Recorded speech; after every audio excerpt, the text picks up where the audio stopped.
के कारण उन्हें 1932 से 1938 ईस्वी तक जेल में रहना पड़ा। 26 दिसंबर 1976 को इनका निधन हो गया। यशपाल के कुल 12 उपन्यास हैं, जिसमें दादा कॉमरेड, देशद्रोही, दिव्या, अमिता, झूठा सच भाग 1 और 2, अप्सरा का साप, क्या फंसे, मेरी तेरी उसकी बात।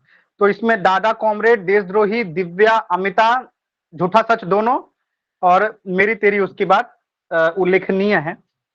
12 उपन्यास है, जिसमें कि 7वां उपन्यास, 7वां और 8वां उपन्यास आपका झूठा सच भाग 1 भाग 2 है। तो झूठा सच के बारे में रामचंद्र तिवारी जी का एक कोटेशन है कि विभाजन के पूर्व के पंजाब की स्थिति, वहां के जनमानस का मानसिक गठन, निम्न मध्यवर्गीय जीवन की अव्यवस्था, राजनीतिज्ञों के दाव पेच, सांप्रदायिक संकीर्णता और तनाव, देश का विभाजन, भीषण नरसंहार, विस्थापितों की दुर्दशा, उनकी आश्रय जीवन शक्ति, मनुष्यता के आवरण के भीतर दबी हुई पशुता का तांडव, स्वतंत्रता प्राप्ति के बाद का समाज और उसमें व्याप्त भ्रष्टाचार, उच्च वर्ग की स्वार्थपरता, मध्य वर्ग का नैराश्य आदि सब कुछ इसमें यथार्थ रूप में चित्रित होता है। तो काफी बड़ा कोटेशन है, लगभग सब कुछ ही बता दिया गया है कि उस काल में, मतलब जो आजादी का काल था, आजादी की कुछ पहले और आजादी के कुछ बाद तक का काल, उस वक्त की जो सामाजिक अवस्था पूरा एकदम यथार्थ वहां चित्रित है। झूठा सच में 1942 से लेकर 1957 तक की कथा कही गई है। यह भी इंपॉर्टेंट है, 1942 से लेकर 1957 तक की कथा कही गई है। यह एक कालजयी उपन्यास है, जिसमें भारत पाकिस्तान विभाजन की ऐतिहासिक कालखंड का महाआख्यान कहा गया है। वतन और देश यानी कि भाग 1 में विभाजन के दौरान हुई लूटपाट और हिंसा के रोंगटे खड़े कर देने वाले माहौल और उस भीतरी विभाजन का यथार्थवादी अंकन किया गया है, जिसके कारण वतन और देश दो अलग अलग इकाइयां बनी। देखिए, वतन और देश एक ही चीज है, लेकिन इसका नाम जो वतन और देश पड़ा है, उसके पीछे एक राज है, जो कि भाग 1 खत्म होगा तो मालूम चल जाएगा कि वतन और देश अलग अलग कैसे। उपन्यास में यह भी जानने का प्रयत्न किया गया है कि यह जो परिस्थितियां थी, इसके पीछे कारण क्या थे। क्या अंग्रेजों की चाल थी, सांप्रदायिकता या पिछड़ापन था, या आर्थिक विषमता, या इन सभी कारणों ने एक साथ मिलकर इन परिस्थितियों को निर्मित किया। झूठा सच के दूसरे भाग में पाकिस्तान से भारत आए हुए शरणार्थियों की समस्याएं और उनके सामने उपस्थित हुए नए सांस्कृतिक, नैतिक, सामाजिक और विशेष रूप से आर्थिक संकटों का वर्णन किया गया है। तत्कालीन परिदृश्य की राजनीतिक गतिविधियों का चित्रण करते हुए दर्शाया गया है कि नई राजनीतिक परिस्थिति में कुछ लोग अपने साहस और जीवट के बल पर जम जाते हैं, तो कुछ लोग टूट भी जाते हैं। यशपाल जी के अनुसार झूठा सच के दोनों भागों में देश के सामयिक और राजनीतिक वातावरण को यथासंभव ऐतिहासिक यथार्थ के रूप में चित्रित करने का प्रयत्न किया गया है। उपन्यास के वातावरण को ऐतिहासिक यथार्थ का रूप देने और विश्वसनीय बना सकने के लिए कुछ ऐतिहासिक व्यक्तियों के नाम भी आ गए हैं प्रसंगवश, जैसे कि जवाहरलाल नेहरू और गांधी जी के नाम आते हैं, लेकिन वो लोग इसके पात्र नहीं है। उनका जिक्र आता है कि अब उनकी मृत्यु हो गई, नेहरू जी ने ये कहा, गांधी जी ने ये कहा। कुल मिला के जो भी ऐतिहासिक और राजनीतिक घटनाक्रम 1942 से 1957 तक हुए, उसको एक सामाजिक उपन्यास का शक्ल देकर उन्होंने पूरा जो ब्यौरा दे दिया है झूठा सच उपन्यास में। तो अब हम लोग चलते हैं इसके भाग 1 में, जिसका नाम है वतन और देश। इसमें है 17 खंड। इसका प्रकाशन हुआ था 1958 ईस्वी को। तो उपन्यास के कथ्य में जाने के पहले इसके पात्रों से छोटा सा परिचय जान लेते हैं। मुख्य पात्र हैं जयदेव पुरी, जो शिक्षित मध्य वर्ग के प्रतिनिधि हैं। दूसरी मुख्य पात्र है तारा, ये जयदेव की बहन है, शिक्षिता हैं और मार्क्सवादी विचारधारा की पोषक हैं। अच्छा, यशपाल जी भी मार्क्सवादी विचारधारा के ही मानने वाले थे। तो जयदेव पुरी और तारा ही इस पूरे दोनों उपन्यास, मतलब दोनों भागों के मुख्य पात्र हैं, और जो भी पात्र इनसे जुड़ते जाते हैं वो उपन्यास में भी जुड़ते जाते हैं। तो यही दो मुख्यतः मुख्य पात्र हैं, बाकी सब गौड़ हैं। इसके बाद आती है कनक। कनक जो है तारा की तरह ही एक आधुनिक और प्रगतिशील सोच वाली लड़की है, जो कि जयदेव की प्रेमिका बनी, फिर उसकी पत्नी बनी और बाद में उनसे तलाक भी हुआ। संपन्न परिवार की बेटी है। मास्टर राम लुभाया और भगवंती देवी, ये लोग जयदेव और तारा के माता पिता हैं। शीलो तारा की चचेरी बहन है। रतन रतन शीलो का प्रेमी है, जो शीलो की पहले किसी दूसरे से शादी होती है, बाद में जब उसकी शादी रतन से हो जाती है। सोमराज सुखलाल साहनी का बेटा है, जिसकी शादी तारा से होती है। सोमराज नालायक प्रवृत्ति का है, आवारा। असद जो है, उससे तारा प्रेम करती थी, वो भी मार्क्सवादी विचारधारा का लड़का है, कॉलेज में उनके साथ पढ़ता है तारा के साथ। डॉक्टर प्राणनाथ जो है वो राम लुभाया यानी कि तारा के पिता के शिष्य है, प्रोफेसर है अर्थशास्त्र के। इनके भतीजे भतीजियों को तारा पढ़ाती थी और इन्हें तारा पर आकर्षण था। उर्मिला जो थी एक लड़की थी जिसे जयदेव ट्यूशन पढ़ाते थे और उस पर आकर्षित भी थे। कंचन और कांता कनक की बहनें हैं। महेंद्र नैयर कनक के जीजा जी हैं। कनक यानी कि जिससे जयदेव पूरी प्रेम करते हैं, बाद में शादी भी करते हैं। तो महेंद्र नैयर कनक के जीजा हैं। कांता और महेंद्र नैयर दोनों जो बहन और जीजा हैं, वो लोग चाहते नहीं है कि ये जयदेवपुरी से शादी करे, उसके लिए बहुत मनाती हैं, लेकिन कनक मानती नहीं है। साथ में पंडित गिरधारी लाल जो कनक के पिता हैं, वो भी नहीं चाहते क्योंकि ये लोग संपन्न लोग हैं और वो लोग मध्यम वर्गीय हैं, लेकिन कनक मानती नहीं है, शादी कर लेते हैं। हाफिज जी का जिक्र आया है। हाफिज जी कुछ परिस्थितियां ऐसी बनती हैं कि तारा पीड़िता बन जाती है, तो बाद में जब विभाजन होता है तो हाफिज जी के यहाँ शरण लेती है। बंती एक गौड़ पात्र है, लेकिन इंपॉर्टेंट इसलिए है क्योंकि तारा से इसकी घनिष्ठ मित्रता होती है। आने पात्र में ज्यादा कुछ नहीं है, अवस्थी जी और मिसेज पंत ही हैं। तो ये कुछ पात्र हैं जिसमें आपको जयदेवपुरी, तारा, कनक, जयदेवपुरी, तारा, कनक, सोमराज, डॉक्टर प्राणनाथ और महेंद्र नैयर, गिरधारी लाल, ये सब मेन हैं। बाकी सब ऐसे मतलब तो गौड़ पात्र हैं, प्रसंगवश आ गए। अब हम लोग आते हैं वतन और देश। झूठा सच का जो पहला भाग है, वतन और देश, 17 खंडों में विभाजित है। तो जो इसका प्रथम भाग है, उसका केंद्र है पंजाब का लाहौर, और इसमें स्वतंत्रता प्राप्ति और विभाजन के पूर्व की परिस्थितियों से लेकर स्वतंत्रता प्राप्ति और विभाजन की त्रासदी तक की घटनाओं का वर्णन किया है। मतलब कि 1942 से लेके जस्ट जब विभाजन हुआ उसके बाद का कुछ समय। तो शुरुआत कहाँ से होती है? उपन्यास की शुरुआत होती है लाहौर की भोला पांडे, पा भ में एक अर्थ है, पांडे नहीं। तो लाहौर की भोला पांधे की गली, वो गली का नाम है जिसमें जयदेव और तारा का घर है। उनका पड़ोसी रतन है और सीलो भी उधर ही रहती है, उर्मिला भी उधर ही रहती है। तो ये भोला पांधे की गली बहुत ही इंपॉर्टेंट है, वहां पे सब रहते हैं।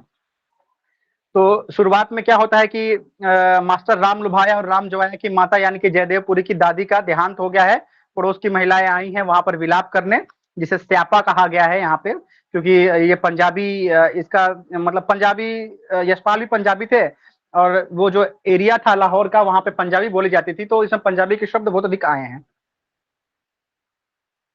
तो वहां पे विलाप चल रहा होता है, अगल बगल से स्त्रियां आई होती हैं और वहीं पे जयदेवपुरी और तारा को दिखाया जाता है। जयदेवपुरी और तारा यही दोनों भागों में उपन्यास के मुख्य या सूत्रधार पात्र हैं।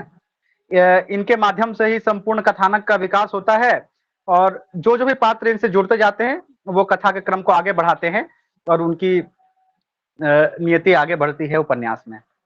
तारा की चचेरी बहन शीलो है, जो तारा के पड़ोस में रहने वाले रतन से प्रेम करती है। तारा की सगाई सुखलाल साहनी के पुत्र सोमराज से तय हो जाती है। सोमराज आवारा लड़का है। अब आप इसको इस तरह जान सकते हैं कि एक बार वो चीट करते हुए पकड़ा गया, तो दीन मोहम्मद जो प्रोफेसर थे, उनको, जिसने उनको चीट करते हुए पकड़ा था, उसको उन्होंने पीट दिया था। और बाकी चोरी चकारी भी करता है, हुड़दंगी करता है, बॉसगिरी करता है। तो तारा के ही कॉलेज में पढ़ता है, तो तारा उसे जानती है, उसे पसंद नहीं करती, लेकिन उसकी सगाई उसी से हो गई है। तो तारा का भाई जो जयदेव है, वह चाहता है कि बहन की सगाई या शादी इससे ना हो, लेकिन घर के परिवेश के आगे वो विवश होकर रह जाता है। घर में तो कुछ नहीं कर पाता, लेकिन बाहर वो एक क्रांतिकारी है और परंतु हिंसा में विश्वास नहीं करता, और 1942 ईस्वी के आंदोलन में वो जेल भी जा चुका है। तारा स्टूडेंट फेडरेशन और कम्युनिस्ट विचारधारा वाले लोगों के प्रति आकर्षित है। इस गति में भाग लेते हुए वह असद, जो कि समान विचारधारा का पुरुष है, मुस्लिम युवक है, उसके प्रति आकर्षित हो जाती है उन दोनों में प्रेम होता है, लेकिन जब विभाजन की स्थिति आ जाती है 42 में, अभी नहीं 5 साल बाद 47 में जब विभाजन की स्थिति आ जाती है, तो असद शादी के लिए थोड़ा बोलता है कि हमारे परिवार में सहमति नहीं बन पाएगी, थोड़े अपने पाँव पीछे खींच लेता है। हालांकि वह भी तारा से प्रेम करता है। जयदेव जो है पढ़ा लिखा छात्र है, नौकरी के लिए संघर्ष करता है। इस प्रयत्न में वह अपने सहपाठी कालीचरण कौल और पिताजी के विद्यार्थी डॉक्टर प्राणनाथ, जो प्रोफेसर बन चुके हैं, उनसे मिलता है। वहां पर कुछ होता नहीं है, परंतु उर्मिला नाम की लड़की उसको ट्यूशन पढ़ाने की, उसकी जॉब टाइप की समझ लीजिए लग जाती है, और ट्यूशन पढ़ाते वक्त उर्मिला जो है उससे आकर्षित हो जाती है। लेकिन चूंकि उर्मिला की शादी तय हो जाती है, तो दोनों का प्रेम शीघ्र ही समाप्त भी हो जाता है। इसके बाद हाथ पांव मारते मारते जयदेव को पैरोकार, नाम याद रखिएगा, पैरोकार नामक पत्र में नौकरी मिल जाती है। और एक बार पत्र की व्यावसायिक भावना के खिलाफ कुछ लिख दिया था जयदेव ने, जिससे कि प्रबंधक जो है, मैनेजर उस पैरोकार पत्र के, करमचंद कशिश उनका नाम है, तो करमचंद कशिश जी ने इस पत्र की नौकरी से उसे निकाल दिया जयदेव को। अब इसके बाद जयदेव पंडित गिरधारी लाल की पुत्री कनक के संपर्क में आता है, और दोनों में प्रेम हो जाता है, और दोनों विवाह करने के लिए एक दूसरे को वचन दे देते हैं। कनक के जीजाजी महेंद्र नैयर और उनकी बेटी कांता दोनों ही जयदेवपुरी को पसंद नहीं करते हैं, और जो महेंद्र नैयर जी होते हैं वो जयदेवपुरी को जानते होते हैं, तो उसके कुंठित स्वभाव के बारे में कनक को समझाते भी हैं, लेकिन कनक प्रेमवश कुछ भी स्वीकार नहीं करती। अब नगर में आजादी के प्रयत्नों के साथ साथ हिंदू मुस्लिम वैमनस्य भी धीरे धीरे अपना उग्र रूप धारण करने लगता है। डॉक्टर प्राणनाथ के भतीजे भतीजों के यहाँ ये ट्यूशन पढ़ाने जाती है तारा, तो प्राणनाथ उसके प्रति आकर्षित रहते हैं। मैंने जैसा आपको पहले ही बोल दिया था पात्र परिचय के दौरान। पंजाब में सत्ता का संतुलन बिगड़ रहा था। इसी बीच मुस्लिम लीग ने पाकिस्तान का नारा, मतलब अलग एक वतन चाहिए, पाकिस्तान का नारा बुलंद किया। रोज छुटपुट छुटपुट दंगे होने लगे, आपसी तनाव बढ़ने लगा। पाकिस्तान की मांग को लेकर मुस्लिमों और सिखों के बीच मुठभेड़ शुरू हो जाती है। ये भी एक प्रश्न आता है कि किसके बीच मुठभेड़ हो रही थी, तो मुस्लिमों और हिंदुओं के बीच में नहीं, मुस्लिमों और सिखों के बीच में हो रही थी मुठभेड़। मुस्लिम लीग को मुस्लिम समुदाय और कांग्रेस को हिंदुओं का प्रतिनिधि संस्था के रूप में मान्यता मिल जाती है, स्वीकार कर लिया जाता है आम जनमानस में। हालांकि कांग्रेस हिंदू और मुस्लिम दोनों का भला चाहती थी। अब पूर्व की भोला पांथे गली में एक बार दंगाइयों द्वारा हमला किया जाता है, तो जो रतन होता है, जिससे सीलो प्रेम करती है, वह उग्र भीड़ को रोकने के लिए हथगोला फेंकता है और दंगाई भाग जाते हैं। अब इससे गुस्सा हो जाता है जयदेवपुरी, क्योंकि वह हिंसा में यकीन नहीं रखता और रतन के साथ उसका झगड़ा होता है। तारा अपने भाई और कनक का प्रेम प्रसंग जानती है, तो उसे यह विश्वास था कि सोमराज उसका विवाह सोमराज से उसका विवाह सोमराज और तारा का विवाह जयदेवपुरी नहीं होने देगा, क्योंकि वह भी किसी से प्रेम करता है, तो वह प्रेम की जो स्थितियां हैं, परिस्थितियां उससे भली भांति परिचित है। लेकिन जब तारा को असद के साथ देख लेता है जयदेवपुरी, तो बहुत गुस्सा होता है और खरी खोटी सुनाता है। उसके बाद परिस्थितियों के वशीभूत सोमराज से उसका विवाह हो जाता है, और मतलब वो उसके सहमत हो जाता है कि ठीक है, इसका विवाह सोमराज से कर देते हैं, अच्छा घर परिवार है। तो तारा के नजरों में अपने भाई का जो आदर्शवादी चरित्र था, उसका खोखलापन सिद्ध हो जाता है, और वह उसे घृणा करने लगती है। अब इधर कांग्रेस जो है देश के विभाजन को स्वीकार कर लेती है, और जिससे कि दंगे और भी तेजी से भड़क उठते हैं।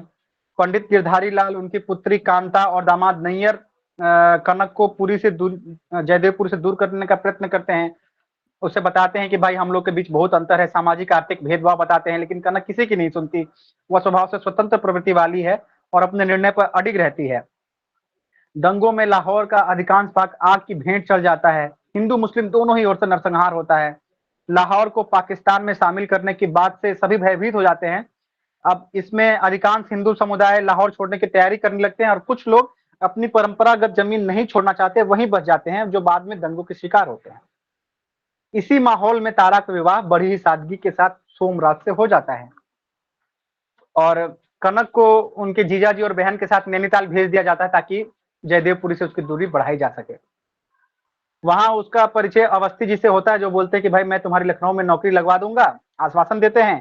तो कनक जो है वो चिट्ठी लिखती है जयदेवपुरी को कि ऐसा-ऐसा बात है, मुझे आश्वासन दिया गया कि लखनऊ में मेरी नौकरी लग जाएगी, तो तुम नैनीताल आ जाओ और जो जयदेवपुरी है वो नैनीताल चले जाते हैं। और वहाँ पे जैसे ही आज़ादी का दिन आएगा, हम लोग एक नया जीवन आरंभ करेंगे, ऐसा वो दोनों आपस में वचन देते हैं नैनीताल में मिलने के बाद। अब इधर तारा विवाह करके सोमराज के घर आ जाती है और सोमराज पहली ही रात को तारा के साथ मारपीट करता है और उसका अपमान करता है। और पहले ही दिन, शादी की पहली ही रात दंगाइयों द्वारा सोमराज के घर में आग लगा दी जाती है। सोमराज वहां से अपनी जान बचाकर भाग जाता है, तारा को छोड़ देता है। तारा आग से निकलती हुई कैसे भी पास की छत से कूदकर एक मुस्लिम घर में पहुंच जाती है। लेकिन जो मुस्लिम घर के लोग हैं तारा को अपने घर से बाहर कर देते हैं। तो तारा गली में आ जाती है दुल्हन के जोड़े में। वहां पे गली में नब्बू नाम का एक मुस्लिम युवक तारा को उठाकर लेके चला जाता है और उसका बलात्कार करता है। नब्बू की बीवी इसका विरोध करती है, लेकिन नब्बू इसे दीन की बात बताता है। उसके बाद जब तारा होश में आती है तो वो इतनी टूट जाती है कि अपनी जान देने की कोशिश करती है, किंतु गली की कुछ स्त्रियों द्वारा समझाए जाने पर वह हाफिज जी, एक मौलवी थे, उनके यहाँ जाने को तैयार हो जाती है। हाफिज जी तारा को शरण देते हैं पर अप्रत्यक्ष रूप से उसे इस्लाम स्वीकार करने के लिए विवश भी करते हैं। इससे तारा का दम वहां घुटने लगता है और वह इस्लाम नहीं स्वीकारती।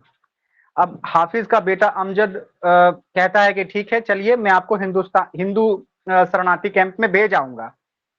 तो वो ले जाता है और उसे वहां ना ले जाकर शेखपुरा में एक घर पहुंचा देता है, जहां पर पहले से बहुत सारी हिंदू लड़कियां हैं जिन्हें बेचे जाने के लिए रखा गया है।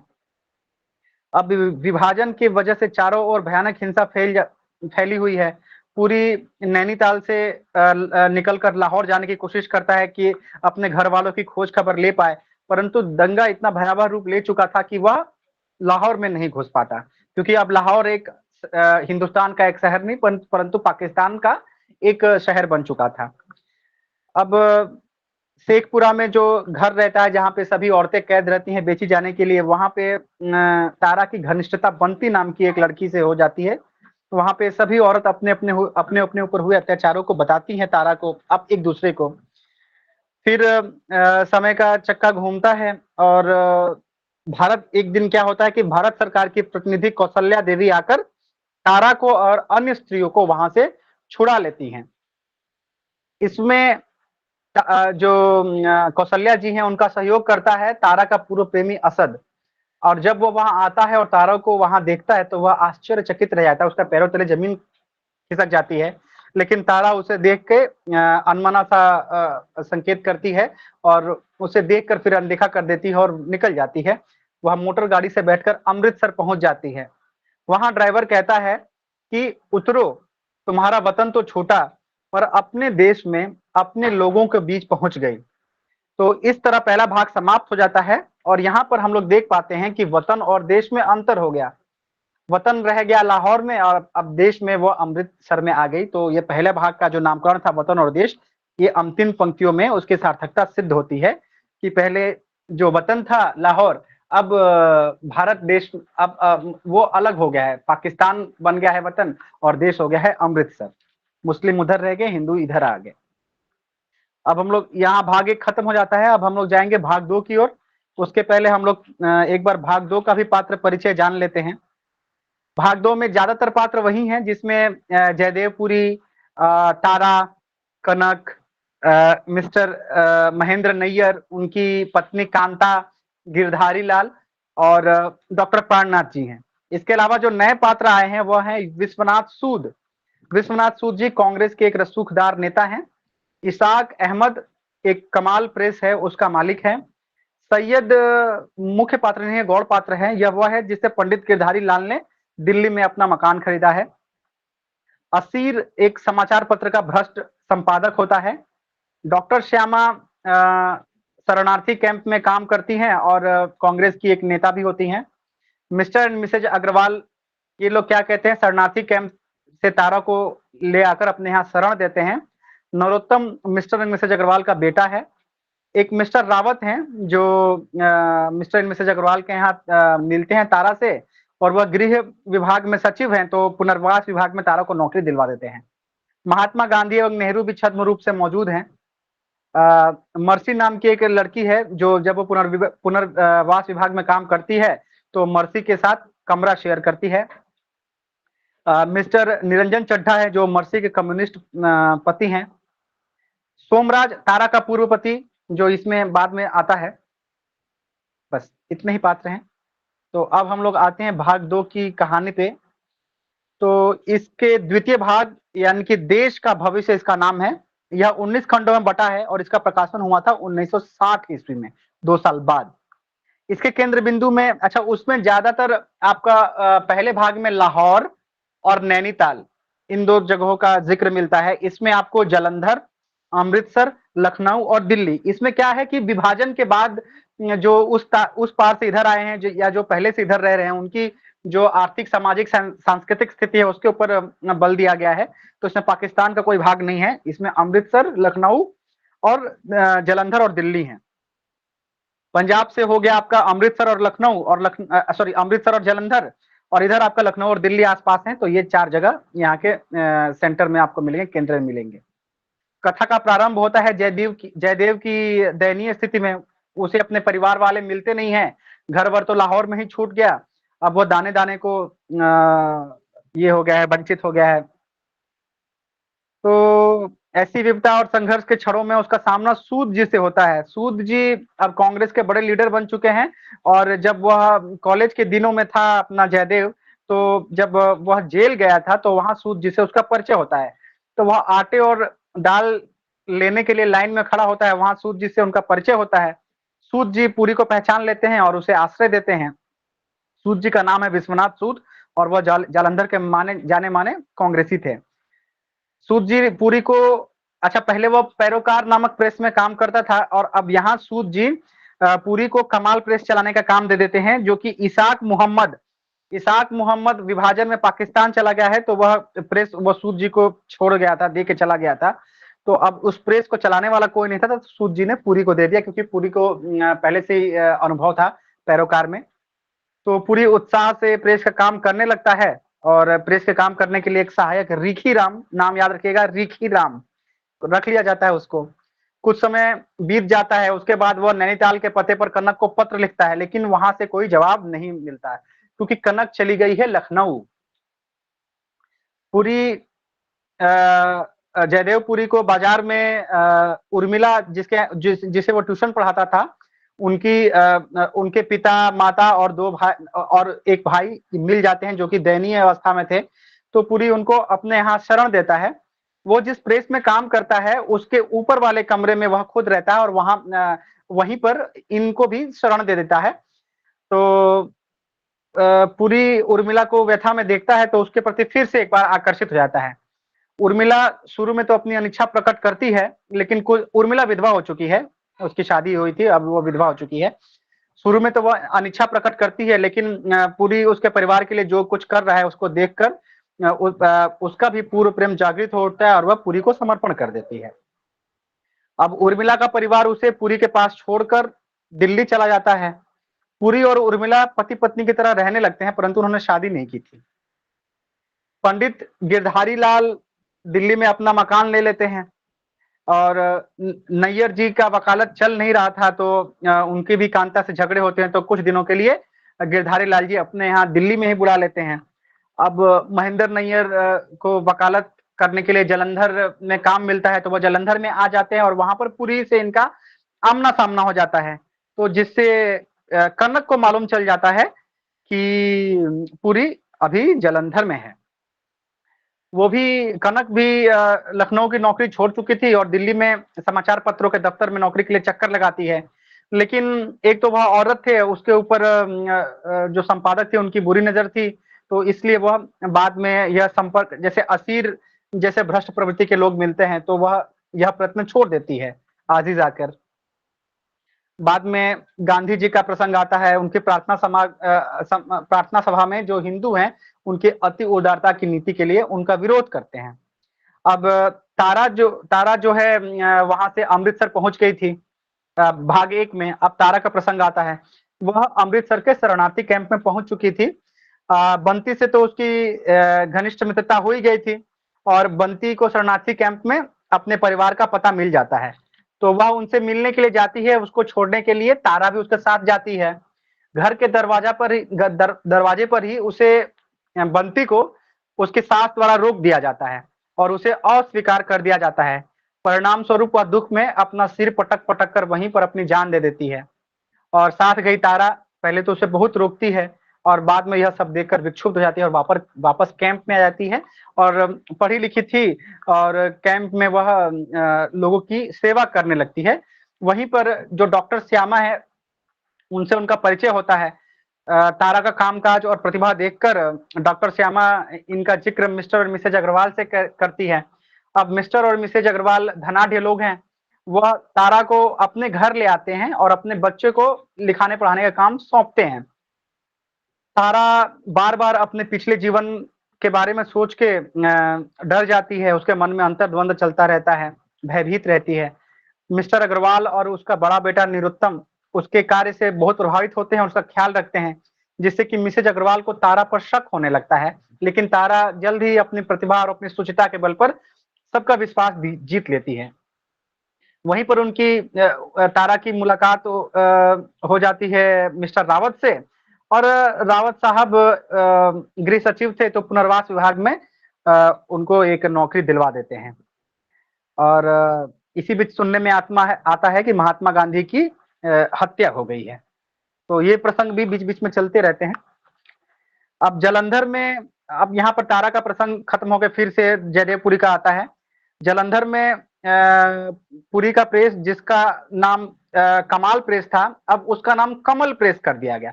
कमाल प्रेस था आपका उस इसाक अहमद का। अब इसका नाम कमाल से कमल प्रेस कर दिया गया है और ये प्रेस बहुत अच्छा चलने लगा था, जिससे कि सूद जी और पुरी के संबंध भी घनिष्ठ हो गए। सूद जी थे नेता आदमी और ये थे संपादक, तो इनके बड़ाई में कसीदे लिखते थे और इनकी नीतियों का मुखपत्र एक तरह से बन गया। जैसे शिवसेना का मुखपत्र सामना है, तो उसी तरह ये मुखपत्र बन गया था, तो दोनों के संबंध भी घनिष्ठ हो गए थे। अब पुरी ने क्या किया कि नाजिर नाम का एक पत्र अपने संपादकत्व में स्वतंत्र रूप से वो निकालने लगा। कुछ समय तक कनक नौकरी करते हुए लखनऊ रहती है, फिर दिल्ली आ जाती है। लखनऊ में नौकरी के दौरान उसका परिचय गिल से होता है, तो गिल से इसकी दोस्ती हो जाती है और जालंधर में जब पुरी का सामना हुआ था महेंद्र नैयर से, जो अपने वकालत के सिलसिले में जालंधर में आया रहता है, तो कनक को पता चल जाता है कि पुरी तो जालंधर में है। तो कनक बिना बताए जालंधर पहुंच जाती है पुरी के पास और पुरी को उर्मिला के साथ देखकर उसके पैरों तले जमीन खिसक जाती है, क्योंकि साथ जीने मरने के वादे तो इन दोनों ने खाए थे। अब पुरी किसी भी तरह समझाता है कनक को और उर्मिला को भी समझा लेता है और सूद जी के सहयोग से उर्मिला को लुधियाना भेज दिया जाता है नर्सिंग पढ़ने के लिए और वहां से हटा दिया जाता है। तो सूद जी सहयोग तो करते हैं जयदेवपुरी का, लेकिन उसके इस हरकत पर बहुत ही क्रोधित हो जाते हैं। बाद में जयदेवपुरी उन्हें भी मना लेता है और इधर कनक जो है जालंधर आ जाती है घर में विरोध करके जयदेवपुरी के पास और जयदेवपुरी से शादी कर लेती है और उनके साथ मिलकर नाजिर पत्रिका चलाने में उनका सहयोग करने लगती है, क्योंकि वो पढ़ी लिखी महिला थी। इधर तारा नौकरी कर रही है पुनर्वास विभाग में, तो साथ में एक मर्सी नाम की मार्क्सवादी विचारधारा की महिला थी, उसके साथ में वो रूम शेयर करने लगती है। दफ्तर अब जब वो पुनर्वास विभाग में नौकरी कर रही थी, तो अपने दफ्तर में उसने नाजिर पत्रिका की प्रति देखी और उसमें संपादक का नाम देखकर तारा चौंक उठी कि ये तो उसका भाई है। परंतु अब तारा के मन में अपने भाई तथा परिवार वाले से मिलने की कोई इच्छा नहीं है, क्योंकि उसकी आज जो दुर्गति है यह उनके परिवार वालों के कारण ही ऐसा तारा को लगता है। पुरी और कनक तो शादी कर लेते हैं और मिलकर नाजिर पत्र का काम करते हैं। पुरी का कद धीरे धीरे कांग्रेस में बढ़ने लगा है, उसे सूद जी का खास आदमी माना जाने लगा है। नाजिर पत्र अब पुरी को समय नहीं मिल पाता है, तो अकेले नाजिर पत्र कनक संभाल रही है और अपने सहयोग के लिए वो अपने मित्र गिल को जलंधर बुलवा लेती है। अच्छा, गिल से दोस्ती के दौरान यह गिल के प्रति आकर्षित हो गई थी, परंतु पुरी का ख्याल आते ही इसने अपने आप को रोक लिया था कि नहीं, मैं मतलब गिल से प्रेम करती हूँ और प्रीतम, इसका नाम प्रीतम सिंह गिल रहता है, प्रीतम सिंह गिल को से मित्रवत व्यवहार ही रखा था। लेकिन गिल शुरू से ही जयदेवपुरी को पहले से ही जानता था, परंतु और वो जानता था कि जयदेवपुरी एक अच्छा इंसान नहीं है, परंतु कनक को वह यह बात नहीं समझाता क्योंकि कनक उसके प्रेम में अंधी हो चुकी थी। इसी बीच तारा जो है सीलो अपनी चचेरी बहन से मिलती है। सीलो की स्थिति देखकर तारा बहुत दुखी होती है, जो क्योंकि उसके पति मोहनलाल उसे बहुत उसकी उपेक्षा करते हैं, डांटते हैं, मारते हैं, अपमानित करते हैं। फिर तारा प्रगतिशील विचारधारा की युवती होती है, तो वह प्रयत्न करके रतन को ढूंढ निकालती है और उनका तलाक मोहनलाल से करवा के और रतन से उनकी शादी करवा देती है और दो प्रेमी उनका पुनर्मिलन हो जाता है। यहाँ पे तारा मर्सी के यहाँ रहती है, वहां पे नरोत्तम, माथुर आदि लोग आते हैं और सरकार की नीतियों पर बहुत बहस करते हैं। बहुत हल्ला होता है जिससे कि तारा का मन वहां नहीं लगता है और तारा अलग कमरा ढूंढने लगती है। अब जलंधर में पुरी की मुलाकात सोमराज से हो जाती है। सोमराज यानी कि तारा का पूर्व पति, जो तारा को अकेले छोड़ के भाग गया था। तो अपने अपने राजनीतिक स्वार्थ के कारण दोनों में ही जिया साले में घनिष्ठता हो जाती है। तारा के विषय में विरोधाभासी बातों को लेकर अब जैसे अब सोमराज रहता है तो वह तारा के बारे में बताता है जो भी बातें हैं, तो अपनी ही बहन का पक्ष नहीं लेता है जयदेव। इससे कनक और उसकी बहुत लड़ाई होती है और बाद में कनक देखती है कि जिस जयदेवपुरी से उसने प्रेम किया था वह जयदेवपुरी अब रह नहीं गया, क्योंकि राजनीति के कुचक्र पढ़कर वह सारे वही काम करने लग जाता है जिसका कभी वह घोर विरोधी था और जिसे पसंद करती थी कनक। तो बाद में कनक ये सोचने लगती है कि कहीं मैंने इसे शादी करके भूल तो नहीं कर दी। अब हम देखते हैं कि 1950 ईस्वी में तारा का चयन सेंट्रल सेक्रेटरीट सर्विस में हो जाता है और तारा अपने नए मकान में शिफ्ट हो जाती है।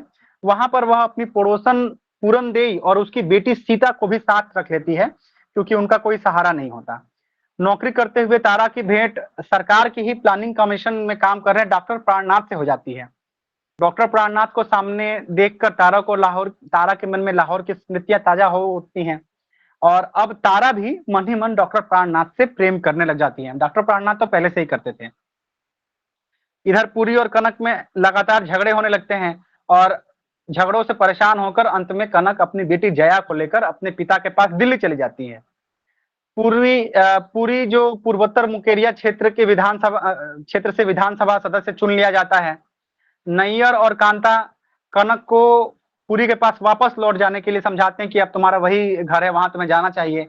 लेकिन अब कनक तलाक लेने का मन बना लेती है। पुरी उसे समझाता है बहुत, लेकिन कनक नहीं मानती और पुरी को तलाक दे देती है। गिल जब अरे लाइन चल गई। जब अपना क्या नाम है, कनक आ जाती है दिल्ली में, तो वह नासिर पत्रिका छोड़कर आती है, तो गिल भी उसके पीछे पीछे आ जाता है और दोनों में घनिष्ठता पुनः स्थापित हो जाती है।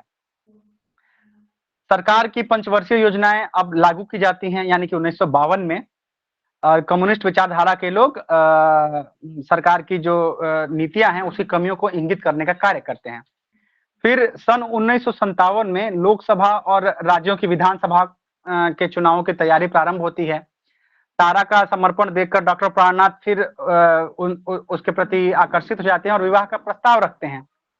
सूद जी, चूंकि डॉक्टर प्राणनाथ जो है सूद जी के खिलाफ चुनाव में खड़े हैं, इसलिए सूद जी, विश्वनाथ सूद जी जो कांग्रेस के बड़े नेता थे और ये कम्युनिस्ट नेता थे प्राणनाथ, सोमराज और पुरी के साथ मिलकर तारा और डॉक्टर प्राणनाथ के वैवाहिक जीवन को संकट में डालने का प्रयत्न करते हैं।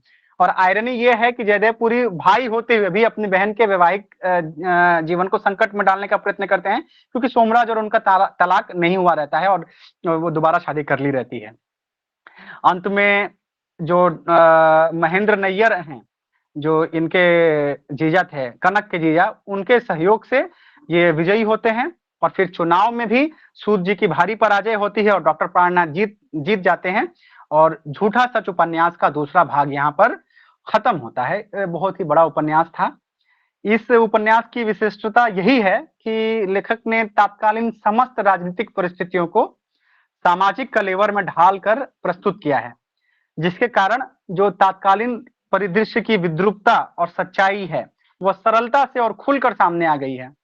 कुछ लोग यशपाल पर साम्यवादी होने का आरोप लगाते हैं, परंतु लेखक ने तात्कालीन परिस्थितियों को निष्पक्ष रूप से प्रस्तुत करने का पूरा प्रयास किया है।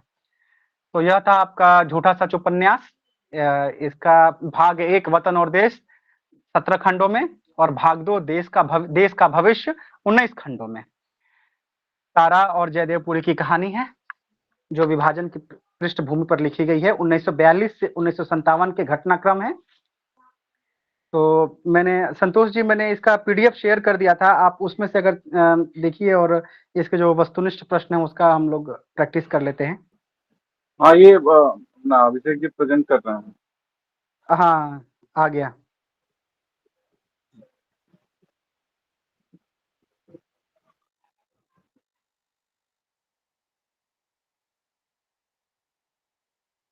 बारह उपन्यास लिखे हैं और ये सन 1970 में पद्म भूषण से सम्मानित हुए थे। इसमें से क्या गलत है? पद्म भूषण वाला गलत है। बताइए। अच्छा, और कोई?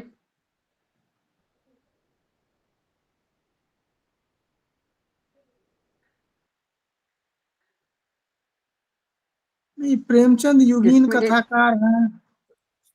ये सही जवाब है। ये प्रेमचंद युगीन कथाकार नहीं है, ये प्रेमचंदोत्तर युगीन कथाकार है। ठीक है, दोबारा मुझे दूसरा लगा कि आप निकल जाते अगर आप सही बोलते तो। अच्छा, झूठा सच यशपाल का कौन सा उपन्यास है? मैंने शुरुआत में ही बताया था आप लोगों को। 5वां, 7वां, 9वां या 12वां? कुल 12 उपन्यास इन्होंने लिखे हैं। झूठा सच उपन्यास भाग 1। जब मैं झूठा सच उपन्यास के बारे में बता रहा था यशपाल जी के बारे में, तभी मैंने बताया था कि ये कौन सा उपन्यास है, मतलब कितने नंबर का उपन्यास है। इसीलिए बताया था कि बाद में प्रश्न आएगा। चलिए, ये 7वां उपन्यास है, झूठा सच भाग 1 और झूठा सच भाग 2 8वां उपन्यास है। ठीक है। प्रश्न संख्या 3, झूठा सच उपन्यास के संदर्भ में क्या सही नहीं है? इसका प्रकाशन 1958 ईस्वी में हुआ। यह 2 खंडों में विभाजित है। यह भीष्म साहनी द्वारा लिखित है। यह भारत विभाजन की पृष्ठभूमि पर लिखा गया है। सी गलत है। जैसा कि हम लोग जानते हैं कि यह यशपाल जी के द्वारा लिखित है, तो सी सही उत्तर होगा और यह कथन गलत है। 4 नंबर, झूठा सच उपन्यास के प्रथम खंड का शीर्षक क्या है? वतन और देश, देश का भविष्य, देश और वतन, भविष्य का देश। ए। ठीक है, सही है। झा जी और आनंद जी ने एक साथ बोला वतन और देश। 5 नंबर, झूठा सच के दूसरे खंड का शीर्षक क्या है? वतन और देश, देश का भविष्य, देश और वतन, भविष्य का देश। देश का भविष्य सही उत्तर है। नहीं, देश का भविष्य बी इसका सही उत्तर है, देश का भविष्य। अब छठा प्रश्न, इसमें 1942 से लेकर 1952 तक का भारत अपनी समग्रता में साकार हो गया है। इसमें 1942 से लेकर 1952 तक का भारत अपनी समग्रता में साकार हो गया है। यह किस उपन्यास के संदर्भ में कहा गया है? दादा कॉमरेड, पार्टी कॉमरेड, झूठा सच, डी वतन। झूठा सच। झूठा सच। हालांकि इसमें देखिए कथा है 1942 से 1957, लेकिन यह इसके बारे में कहा गया है कि 42 से 52 तक का भारत अपनी समग्रता में साकार हो गया है, क्योंकि 52 में जब पंचवर्षीय योजना आ जाती है उसके बाद एक तरह से 5 साल का ये लोग भी लीप ले लेते हैं। तो 53 से 57 में हुआ क्या है बताया नहीं गया है, सीधे 57 में चुनाव होते हैं और पारनाथ जीतते हैं। ठीक है। 8 नंबर, इसमें से कौन झूठा सच का पात्र नहीं है?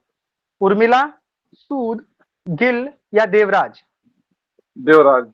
अरे हाँ, देवराज नहीं है, ऊपर वाला छूट गया। देवराज नहीं है बल्कि सोमराज है। ऊपर वाला प्रमिला। 7 नंबर में, हाँ ये प्रमिला होगा, प्रमिला नहीं है, उर्मिला है। 9 नंबर प्रश्न देखिए, कौन सा कथन सत्य है? थोड़ा ऊपर कीजिए। जयदेवपुरी प्रथम श्रेणी में एमए कर प्रोफेसरी करना चाहता है। कनक गांधीवादी विचारधारा में विश्वास रखती है। गिल मार्क्सवादी युवक है। उपरोक्त सभी, इसमें से कौन सा कथन सत्य है? डी। कौन सा कथन सत्य है? सत्य है। ये ही सही लग रहा है। उपरोक्त सभी। सभी सभी उपरोक्त डी, सभी ऑप्शन डी। सही है, उपरोक्त सभी सही है। जयदेवपुरी प्रोफेसरी करना चाहता है। देखिए, कनक गांधीवादी विचारधारा की है और जो तारा है वो मार्क्सवादी विचारधारा की है। गिल अच्छा, और प्राणनाथ, गिल, तारा, प्राणनाथ, ये तीनों मार्क्सवादी विचारधारा के हैं, तो उपरोक्त सभी इसमें सही होगा। 10 नंबर प्रश्न देखिए, झूठा सच की तारा का विवाह निम्न में से किससे होता है? असद से, सोमराज से, गिल से या मिस्टर अवस्थी से? तारा सोमराज। सोमराज से विवाह होता है, जो शादी के पहली रात को इसे छोड़कर भाग जाता है, बाद में केस करता है जब वह जी। प्राणनाथ से शादी कर लेती है। अगर इसमें प्राणनाथ ऑप्शन होता तो बड़ा गड़बड़ हो जाता, फिर बी और डी हाँ। करना पड़ता। अच्छा, 11 नंबर देखिए, गिल, अब तो विश्वास फिर करोगे। फर्स्ट कम फर्स्ट सर्व करते हैं। हाँ। अच्छा, गिल, अब तो विश्वास करोगे, जनता निर्जीव नहीं है, जनता सदा मूक भी नहीं रहती, देश का भविष्य नेताओं और मंत्रियों की मुट्ठी में नहीं, देश की जनता के हाथ में है। यह कथन किसका है? यह बड़ा इंपॉर्टेंट कथन है, लास्ट में कहा जाता है झूठा सच में। यह कथन किसका है? जयदेवपुरी का प्राणनाथ। है, कनक का है? जी बिल्कुल सही, डॉक्टर प्राणनाथ का है। किससे कहते हैं? वो तो पता नहीं। अरे शुरुआत में है ये, गिल, अब तो विश्वास करोगे, कैसे पता नहीं है? प्राणनाथ गिल से ही तो बात कर गिल रहा है, से ही गिल, अब तो विश्वास करोगे, जनता निर्जीव नहीं है। तो प्राणनाथ ये समझ बात गया गिल से दोस्ती। कहता है। ये दोनों ही मार्क्सवादी हैं। 12 नंबर देखिए, प्रश्न तुम्हारी नौकरी का नहीं, सम्मान का है। यह कथन किसका है? जयदेवपुरी का, गिल का, तारा का या प्राणनाथ का? तारा का। यह भी प्राणनाथ का ही कथन है। है। 13 नंबर प्रश्न देखिए, 15 अगस्त को जब देश आजाद हुआ तब जयदेवपुरी किस शहर में था? दिल्ली में था, लाहौर में था, नैनीताल में था या पटना में? नैनीताल। नैनीताल। नैनीताल में कैसे था जी? पटना तो रखना नहीं चाहिए था, वहां जलंधर रखना चाहिए था, पटना पहले ही गायब हो गया, लेकिन नैनीताल में कैसे था? अच्छा अच्छा दिल्ली अच्छा। में लग रहा है। देखिए, नैनीताल में ही था, क्योंकि जब दोनों देश आजाद होता है तो दोनों दोनों जयदेवपुरी और तारा कसम खाते हैं कि देश आजाद हुआ और देश की आजादी के साथ हम लोग भी अब साथ साथ ही रहेंगे। तो नैनीताल में ही था, और यहाँ से आजादी के बाद वह लाहौर आने की कोशिश करता है, लेकिन पहुंच नहीं पाता है दंगों की वजह से। 14 नंबर, किसने यशपाल के झूठा सच उपन्यास को एपिक ऑफ द एज कहा है? एपिक ऑफ द एज, जैसे प्रकाशमान पुच्छल तारा इंपॉर्टेंट है ना, वैसे एपिक ऑफ द एज भी इंपॉर्टेंट है। नामवर सिंह ने कहा है, नगेंद्र ने कहा है, गोपाल राय ने कहा या मधुरेश ने कहा है? गोपाल राय। नगेंद्र ने कहा है। आज एक को आंध्रा के लाठी निकला। लागत आज। अब 15 नंबर देखिए, सच को कल्पना से रंग कर उसी जन समुदाय को सौंप रहा हूं जो सदा झूठ से ठगा जाकर भी सच लिए अपनी निष्ठा और बढ़ने का साहस नहीं छोड़ता। यह कथन किसका है? नगेंद्र का, गोपाल राय का, यशपाल। मधुरेश का, यशपाल का? जी हाँ, यशपाल ने ऑप्शन भूमिका डी, में कही है। यशपाल। हाँ, यशपाल ने यह बात भूमिका में कही है। अच्छा देखिए, निम्नलिखित में से क्या सुमेलित नहीं है? तारा एक प्रगतिशील लड़की है, सोमराज एक आवारा लड़का है, प्राणनाथ समाजशास्त्र का प्रोफेसर है या जयदेवपुरी मध्य वर्ग का प्रतिनिधि है?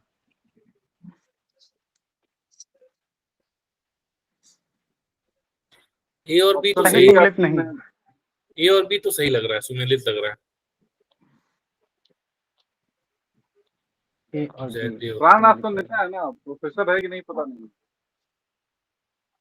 प्राणनाथ प्लानिंग कमीशन में है, लेकिन समाज शास्त्र के हैं कि यही तो बात है। ये सी ही लग रहा है, लेकिन सी ही है। प्राणनाथ अर्थशास्त्र के प्रोफेसर हैं, प्लानिंग कमीशन में भी थे और बाद में वो नेता भी बने।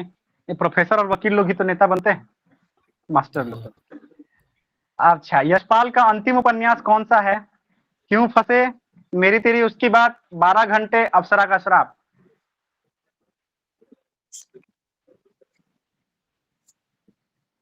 खतरनाक क्वेश्चन।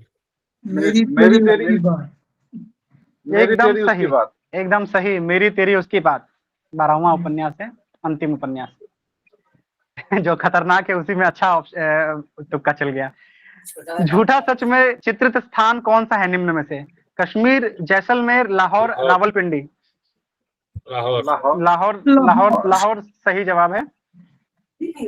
जब जहर फैलाने वालों ने जहर फैला दिया, आदमी जहर खा ले तो इसका इलाज करना चाहिए या उसे गोली मार देना ठीक होगा? यह किसने कहा है?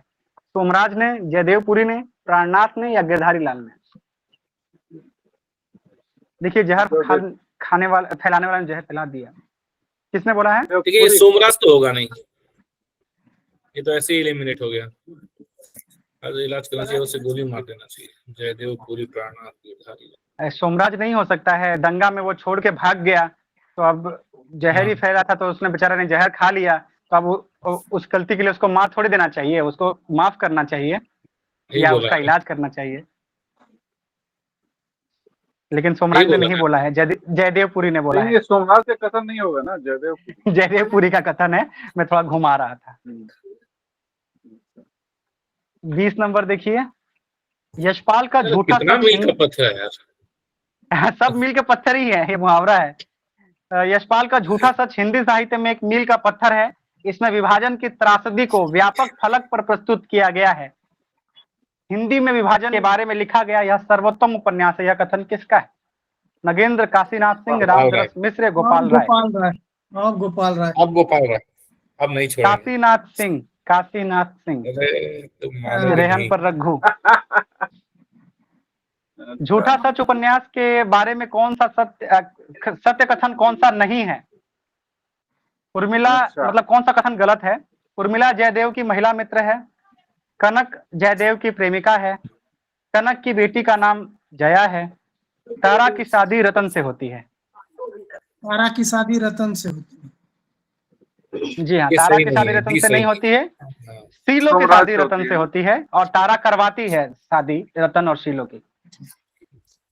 इसकी तारा की शादी सोमराज से पहले होती है और बाद में डॉक्टर प्राणनाथ से होती है। 22 नंबर प्रश्न देखिए, झूठा सच यशपाल जी के उपन्यासों में सर्वश्रेष्ठ है, उसकी गिनती हिंदी के नए पुराने श्रेष्ठ उपन्यासों में होगी, यह निश्चित है। यह कथन किसका है? रामविलास शर्मा जी का, गोपाल राय जी का, काशीनाथ सिंह का, नामवर सिंह का? अब की गोपाल राय, अब की नहीं छोड़ेंगे। अब की हम नामवर सिंह। लेकिन अब की तो रामविलास शर्मा है। अरे मानोगे नहीं। तिवारी जी का क्वेश्चन है बाबू, ब्रांडेड क्वेश्चन है, मजाक है। झूठा सच उपन्यास में कौन सी महिला पात्र विभाजन की त्रासदी सबसे अधिक झेलती है? तारा, शीला, मेहर या कनक? तारा। तारा सही, तारा सही जवाब है। कलाकार या लेखक का यश पोला ढोल होता है, जिसकी गूंज दूर तक जाती है परंतु भीतर पोल रहती है। यह किसने कहा है? जयदेवपुरी ने कहा है, लेखक ने कहा है, लेखराम ने कहा है या प्राणनाथ ने कहा है? लेखक। जी हाँ, लेखक यानी कि यशपाल जी ने इसे भूमिका में कहा है ये बात। पाकिस्तान का मतलब मुस्लिम लीग की मिनिस्ट्री ही तो है, यह कथन किसका है? जयदेवपुरी, सोमराज, प्राणनाथ या गिरधारी लाल? प्राणनाथ। जयदेवपुरी सही उत्तर है। ज्यादा कथन जयदेवपुरी गए लग। 26 देखिए, मोहब्बत का धर्म अपनी जगह, घर बार का धर्म अपनी जगह, मोहब्बत की रीति ही ऐसी ही चली आई है। यह किसने कहा? शीलो ने कहा, तारा ने कहा, कनक ने कहा कि उर्मिला ने कहा? मोहब्बत का धर्म अपनी जगह, घर बार का धर्म अपनी जगह, मोहब्बत की रीत ऐसी ही चली आई। शीलो। एकदम सही जवाब, शीलो ने कहा है। क्योंकि जब उसकी बात होती है ना तारा से, तो वो जानती है कि इसके अपने पति से पट नहीं रही, पति अपमान कर रहा है, जब रतन के बारे में बात करती है तब वो बोलती है कि भाई मोहब्बत का धर्म अपनी जगह है, घर बार का धर्म अपनी जगह। 27 नंबर देखिए, संयम ही संस्कृति है, व्यवहार रूढ़ी बनकर संस्कृति कहलाती है। इसके आगे उन्होंने लिखा है कि भाई जो हिंदू होते हैं वो अपने मंदिर के भगवान की पूजा तो करते हैं, बगल में मस्जिद के भगवान के यहाँ भी वो माथा नवा लेते हैं। यह कथन किसका है? महेंद्र नैयर का है, नैयर। गिरधारी लाल का है। महेंद्र नैयर सही जवाब है, महेंद्र नैयर सही जवाब। क्वेश्चन क्या संतोष भैया, क्वेश्चन लिख के ले का हो ना हो, कसम से कहता नहीं, स्क्रीन पर देखा था नहीं खाली। स्त्रियों का भाग्य पुरुषों की प्रसन्नता और उसके निर्णय पर ही आश्रित है, यह किसने कहा? तारा, कनक, उर्मिला या शीलो? स्त्रियों का भाग्य पुरुषों की प्रसन्नता और उनके निर्णय पर ही आश्रित है, किसने कहा? तारा, कनक, उर्मिला या शीलो? तारा लग रही है। तारा सही जवाब, तारा सही जवाब। आपके हमू लिख कर दिए क्वेश्चन। अगला प्रश्न देखिए, झूठा सच उपन्यास में पंजाब से आए शरणार्थी अपने लिए क्या नाम रखते हैं? पंजाबी, सिख बंधु, पुरुषार्थी या शरणार्थी? जो पंजाब से आए शरणार्थी हैं अपने लिए क्या नाम रखते हैं? पंजाब यानी कि पंजाब प्रांत, जो लाहौर का पंजाब प्रांत है ना, वो पंजाब है, ठीक है। पंजाबी, सिख बंधु, पुरुषार्थी या शरणार्थी? सिख बंधु। सिख बंधु लग रहा है। मेरे पास नहीं है, लेकिन उत्तर तो पुरुषार्थी है। अच्छा, ना पुरुषार्थी उत्तर तो नहीं लग रहा था। पुरुषार्थी उत्तर है, घुमा रहे हैं लग रहा है। अरे पुरुषार्थी ही है, पुरुषार्थी, घुमा नहीं रहे हैं। सिख बंधु बहुत लोग, सिख बंधु बहुत लोग लगाते हैं कि सिख बंधु मतलब मिलता जुलता है ना। पंजाब से आए हैं तो पंजाबी थोड़ी अपने आप को बोलेंगे, शरणार्थी है तो अपने आप बोलेंगे भाई हम तुम्हारे बंधु हैं, सिख बंधु हैं, लेकिन वो बोलते हैं कि भाई हम तो पुरुषार्थी हैं। तो याद रखिएगा ये। अच्छा, 30 नंबर प्रश्न, देश का भविष्य नेताओं और मंत्रियों की मुट्ठी में नहीं है, देश की जनता के ही हाथ में है। यह कहां से लिया गया है? झूठा सच से, दिव्या से, मनुष्य के रूप या दादा कॉमरेड? फिलहाल के लिए तो झूठा सच ले लिया है। झूठा सच से लिया गया है, और इसके ऊपर पहले ही प्रश्न पूछ चुका हूं। यह डॉक्टर प्राणनाथ गिल से कहते हैं, जो आपने सही उत्तर दिया था। तारा के बारे में सत्य कथन कौन सा नहीं है? वह उपन्यास के कथा की केंद्रीय पात्र है, जयदेवपुरी की बहन है, पुरातन सोच वाली है, प्राणनाथ की ब्याहता है? ऑप्शन सी, पुरातन सोच वाली है। ऑप्शन सी सही है। 32 नंबर देखिए, पुरुष ही चुन सकता है, स्त्री नहीं चुन सकती। प्रश्न मेरी जिंदगी का है, किसी दूसरे के निर्णय का प्रश्न क्या? यह किसने कहा है? कनक, तारा, उर्मिला, मेहर? कनक। तारा। हाँ कनक, नहीं कनक है। नहीं एक मिनट, ये लोग मना करते हैं उसके बाद। कनक सही उत्तर है। कनक सही उत्तर है, लेकिन यह वो अपने लिए नहीं बोलती है। जब तारा को लेकर सोमराज जब आता है इनकी जिंदगी में, कनक और पुरी की जिंदगी में, तो पुरी अपने बहन के खिलाफ हो जाता है। तो कनक तारा का पक्ष लेते हुए कहती है कि पुरुष ही चुन सकता है, क्या स्त्री नहीं चुन सकती? और इसके बाद इनका झगड़ा बढ़ता है। 33 नंबर देखिए, जर्नलिज्म सियासत का जहाज है, वह चाहे तो स्टेट को बचा ले, चाहे तो डुबो दे। ये किसने कहा? डॉक्टर प्राणनाथ ने, पंडित गिरधारी लाल ने, जयदेवपुरी ने या करमचंद कशिश ने? करमचंद कशिश सही जवाब है। यह पैरोकार के प्रबंधक थे, पैरोकार पत्र। याद रखिए इसमें 3 पत्र आए हैं, एक है पैरोकार, दूसरा है कमाल जिसे बाद में कमल कर दिया गया, और तीसरा है नाजिर। तीनों का ही संबंध जयदेवपुरी से है। झूठा सच उपन्यास के पात्र परिचय का सही सुमेलित जोड़ा कौन सा नहीं है? इसमें कौन सा सही सुमेलित नहीं है? डॉक्टर प्राणनाथ राजनीति शास्त्र के प्रोफेसर, पंडित गिरधारी लाल नया हिंद पब्लिक के मालिक, महेंद्र नैयर वकील हैं, करमचंद कशिश पैरोकार पत्रिका के संचालक या प्रबंधक हैं?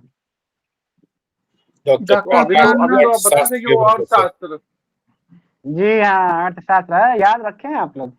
पढ़ा दिए आप। तो देखिए इसमें आपको नया चीज क्या मिला? पंडित गिरधारी लाल जो है वो नया हिंद पब्लिक के मालिक हैं, महेंद्र नैयर तो वकील थे ही, और करमचंद कशिश जो है पैरोकार पत्रिका के संचालक या प्रबंधक हैं, जिन्होंने जयदेवपुरी को निकाल दिया था अपने पत्र से, क्योंकि उन्होंने पत्र के व्यावसायिक लाभ के व्यावसायिक हितों के विरुद्ध एक संपादकीय छाप दिया था। 35 नंबर प्रश्न देखिए, झूठा सच में यशपाल ने मियां बीवी के लड़ाई के ठहराव की तुलना किससे की थी? मियां बीवी के बीच में जो लड़ाई का ठहराव होता है उसकी तुलना किससे की थी? पानी के बुलबुले से, कार्तिक के बादल से, मेढक के टर्टर से या अकेला चना भार नहीं फोड़ सकता इस कहावत से? पानी के बुलबुले से।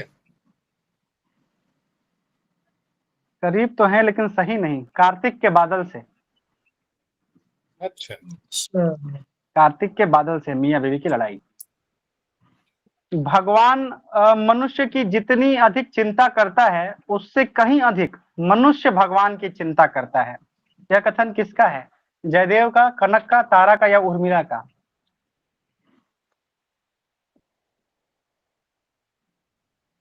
तारा।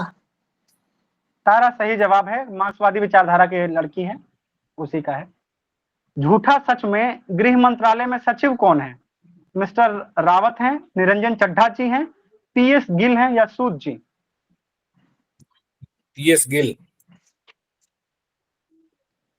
पीएस गिल तो कनक के मित्र हैं, जो कि पैरोकार पत्रिका में उनका हाथ बटाते हैं। गृह मंत्रालय में सचिव रहते तो पत्रिका थोड़े निकालते। प्रीतम सिंह गिल पूरा नाम है पीएस गिल का। गलत पीएस उत्तर। गिल। गलत उत्तर है, गलत उत्तर है। तो कौन है? निरंजन चड्ढा है जी। तो मिस्टर रावत होंगे। निरंजन चड्ढा है, मर्सी के पति, जो कि पुनर्वास विभाग में क्लर्क है। अच्छा, मिस्टर रावत। मिस्टर रावत से मुलाकात हुई थी। मिस्टर रावत से मुलाकात हुई थी वहां पे पार्टी में मिस्टर और मिसेज अग्रवाल के यहाँ। तो उन्होंने ही, वो गृह मंत्रालय में सचिव थे तो उन्होंने पुनर्वास विभाग में क्लरिकल जॉब लगवा दिया था। और सूद जी तो कौन है? कांग्रेस के लीडर हैं। कौन है? हाँ, कौन है सचिव? मिस्टर रावत। मिस्टर रावत, राजीव कुमार रावत। राजीव कुमार रावत गृह सचिव है। आखिरी प्रश्न, पूरणदेई किसकी माता है? उर्मिला, शीला, सीता, बंती? उर्मिला।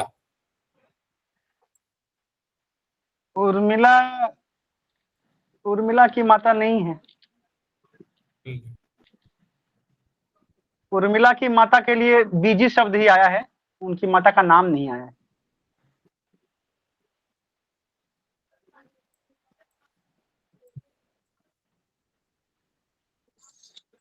तो आप ही बताइए। सीता की माता है। आपको मैंने बताया था जब सेंट्रल सेक्रेटरिएट में नौकरी लग गई थी इसकी तारा की, तो अपने गली में रहने वाली सीता और उसकी माता पूरणदेई को उन्होंने शरण दिया था। एक बात जो बताना मैं भूल गया था कि बाद में सीता का इन्होंने विवाह भी करवाया था तारा ने। ठीक है, तो ये सब प्रश्न थे। यहाँ पे झूठा सच खत्म होता है मेरी तरफ से। बड़ा था इसलिए ज्यादा टाइम लग गया, लगभग एकदम गिन के 1 घंटा लग गया। तिवारी जी, जी, मुझे एक बार ना रिकॉर्डिंग में इसलिए मैं बोला था करने के लिए कि मुझे पहले से ही मालूम था कि एक बार में ये समझ में नहीं आना है, मुझे पूरा फिर से सुनना पड़ेगा। वो उससे प्यार करता है, बाद में उसको छोड़ देता है, वो उससे प्यार करती है, उसको छोड़ देती है, उसे